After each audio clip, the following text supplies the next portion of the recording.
Incidentally, there's a Jamaican lawmaker that had passed that brought up an act. So in Jamaica, they call them jacket babies. I guess when your woman passing off another man's child to one man, is said the man is said to be giving a jacket, like a shroud. Yeah, exactly, jacket.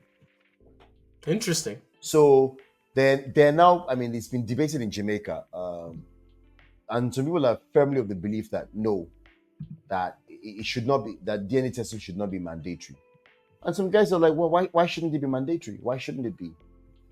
I mean, we're tired of jacket babies. And the only way to prevent jacket babies is, and it works this way.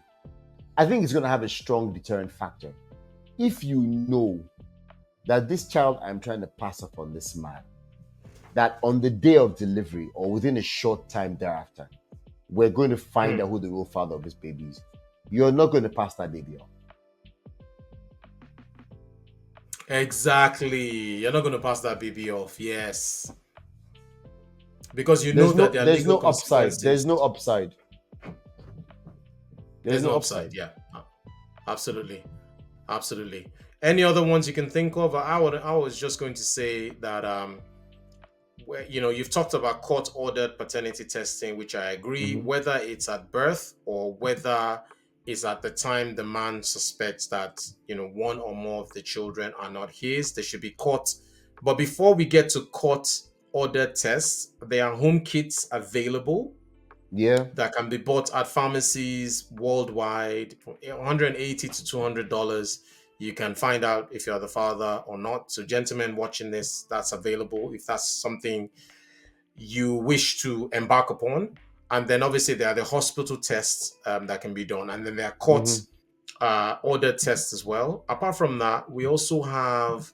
I would also probably want to add that there are legal frameworks that allow men who suspect or discover paternity fraud to challenge previous judgments and seek correction of the legal parentage based on the new accurate biological information. This takes time, guys. It takes time.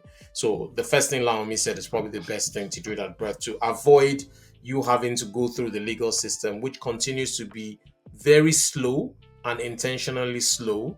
And then the third one is adjusting or terminating financial obligations.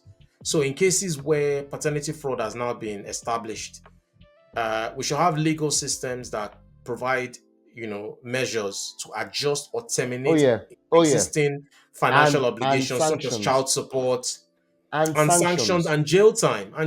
Because if men in the US are jailed for not paying child support, why are women not jailed for committing paternity fraud? For fraudulently extracting that child support? Exactly. It doesn't make sense to me. So I'll probably say education as well, which is part of what we're doing. We're doing our bit to educate. Education is another preventative method. Awareness campaigns on the importance of accurate paternity information. So allow me, from your own take, what support do you think exists for victims of paternity fraud? Or what support do you think should exist for the victims of paternity fraud? I don't know of any programs that actually exist, but then I'm not knowledgeable in that space, so I don't know. What kind of support would be needed? Again, it would have to be state level, because you can't compel this poor man, to continue to support this child. I mean, some men do decide to, but I think psychological help for certain. Are you talking about counseling services? Counseling, maybe? Yeah, counseling services, support. I mean, therapy for both the man and the child. You know what? Even the woman, much as I say that she's the villain in this piece, she still needs some sort of therapy to get through whatever it is she's going through. Because at this point, the man hates her, the children hate her, she's been exposed to be a fraud. I mean, there's a lot going on there as well. And Hmm. she's probably been afraid of this secret coming out for a very, very long time. Hmm. It's probably one of her worst fears coming through. You have a point. You have a point.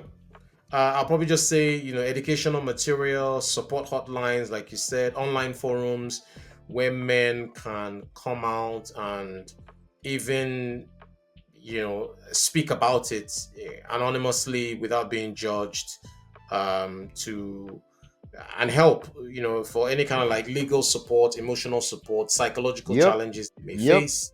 Um, and like you said, emotional support, connecting with advocacy groups where possible.